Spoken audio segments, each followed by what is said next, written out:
parking na rito. Kakapark ko lang po ni awal po rin pero wala na pong madaanan yung tao sa side.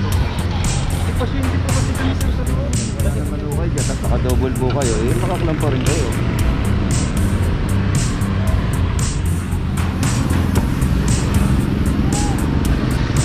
Naglam na po po sir. Ako pwede? Naglam na po yan sir. Ang kinagis na nilang dati, pwede tayo magparada kung saan saan.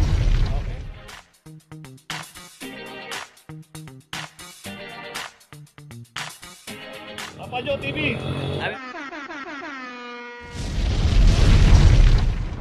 Location natin naon lang corner Blooming Street.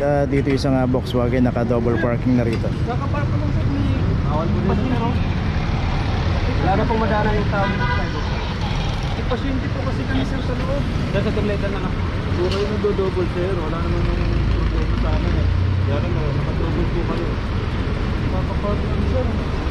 Natin ko lang yung pasyente namin sa loob sir. Kahit po kapapark nyo lang, bago kayo pumasok sa loob sir, iyan mo muna ng tama.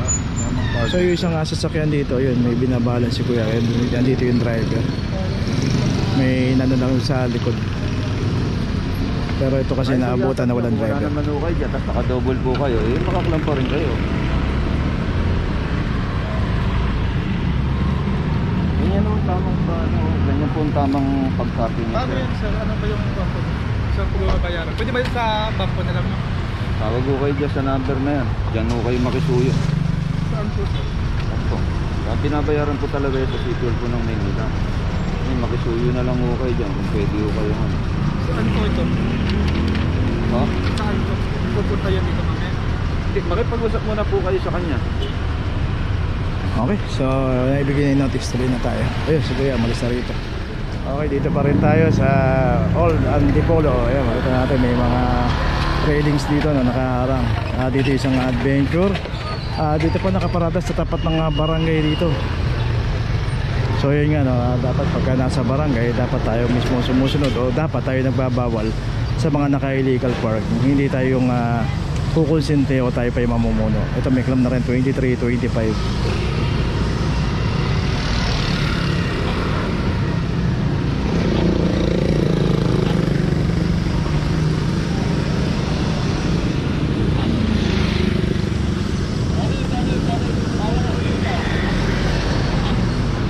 Ito pa pala, sasama na rin itong isang Innova rito na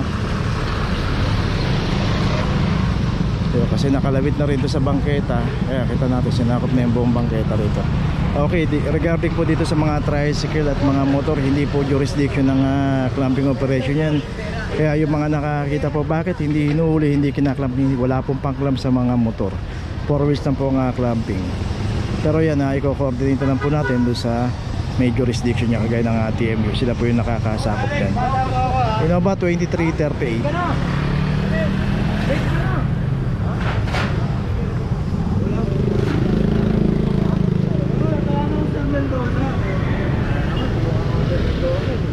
Junior. Kabar eh.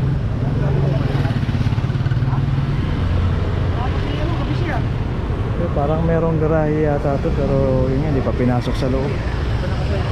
Advantage na rin kasi pagka may garahe, dapat pasok natin sa loob para hindi na tayo naka-obstruct dito sa kalsada o sa bangketa. So yung may notice na itong Innova, saka yung adventure meron na rin. Yung adventure nakataparada pa doon sa mismong tapat ng barangay. Tuloy na po tayo. Location natin, Tomas Mapua, corner Herrera, in between ng Herrera Street at Yoseco. Dito na may isang Nissan MB350. Ito nakaklam na rin, 2320.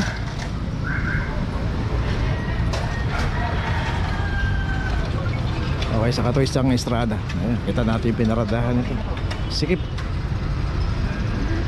Ayun, mamaya puntahan natin.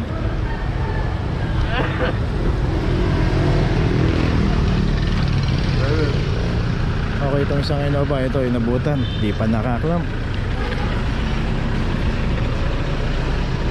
Okay, expander dito, ito nakaklam na 2409. So ito mga magdamag ng mga nakaparada rito, pero inabutan pa ng clamping team. Oh, hirap pumasok kasi sikip.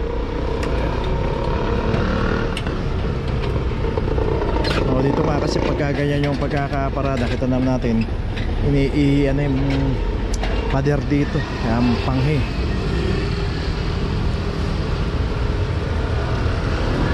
So ito, ilang beses na rin mga naklam to dito, pero wala, parang baliwala na rin sa kanila yung penalty.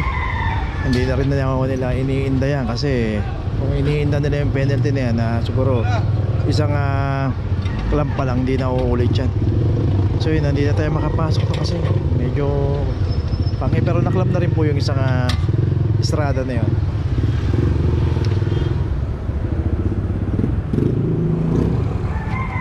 Ay, may notice na itong expander. Okay, sa isang Corolla yun, nakaklam na rin.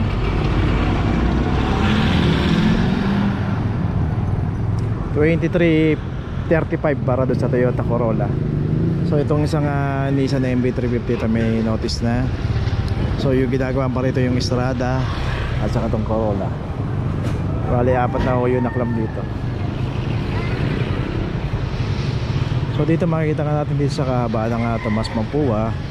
Ayan, ayan na po yung Jerez Street hanggang papunta po doon Joseco, hanggang papunta ng Laguna. Ang business po rito yung mga tindahan ng mga gulong.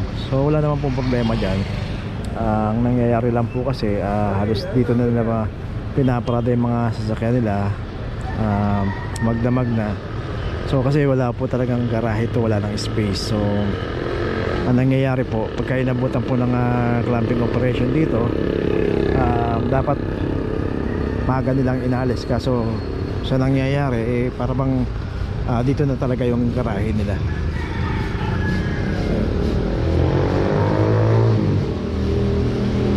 So ilalagay na rin yung notice sa Estrada.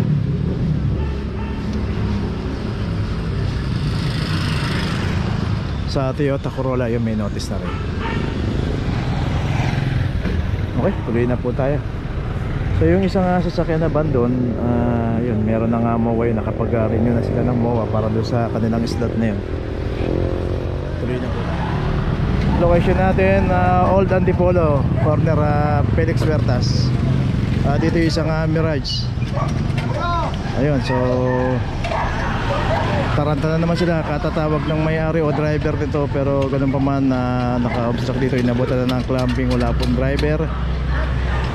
So dito po, bawal po yung babagal-bagal, kaya yung sinasabi lang mabilis, ang bilis nila mag-clamp, natural po yun kasi operation po, hindi po pwedeng slow motion dito. Clamp number 2407 para sa Mirage.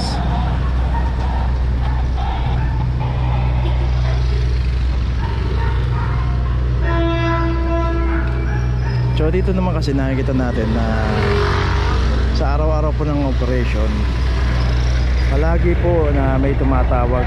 So tinatawag yung may-ari ng sasakyan. So nagmamalasakit sila, pero hindi na naiisip na sana sabihan nila yung may-ari, huwag ka nang pumarada dyan kasi ilang beses ka na nakahuli dyan.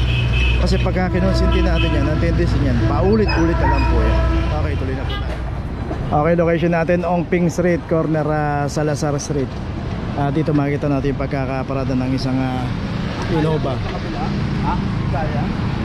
Driver side.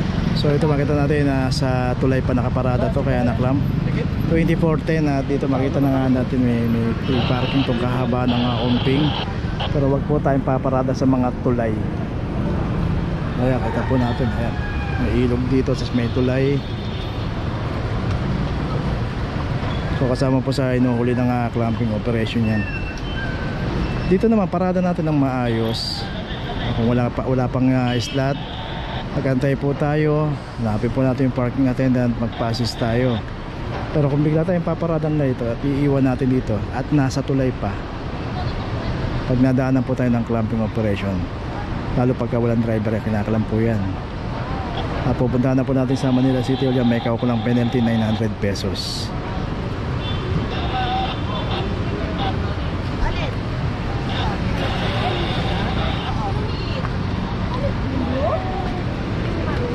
Okay, ito may notice na yung Innova. Tuloy na po tayo. Location natin, Arligue Street, corner Duque Alba. At dito naman sa Bios. Ito may cam number 2323. At dito rin sa kahabaan ng Ligi, mabuhay lane po ito. Pagka dito po inabutan yung ating sasakyan at walang driver, mating na po yun. So dito marami pong mga signage dito. Yun sa no parking. Dito lang po to sa may tapat ng Philippine Seafarers Training Center. Duque Alba. Duque Alba.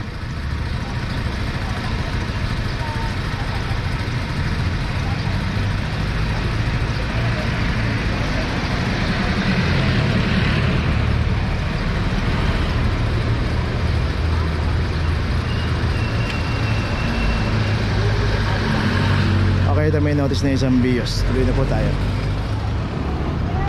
Okay, location natin Lacson Avenue. Ayun, bago dumating ng Gitwason Extension. Dito naman papuntang Ramon Magsaysay. Dito isang Innova naman yung naklam dito at walang driver. Clam number 2410. Dito rin kasi pagka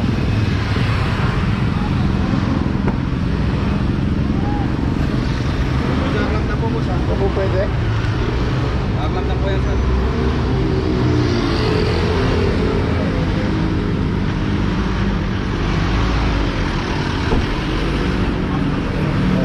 Si kuya bagong gising.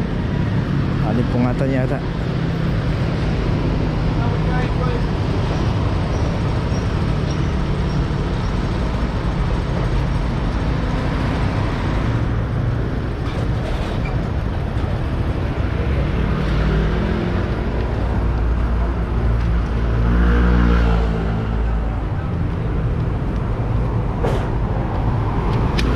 Okay, may notice na. Tuloy na po tayo.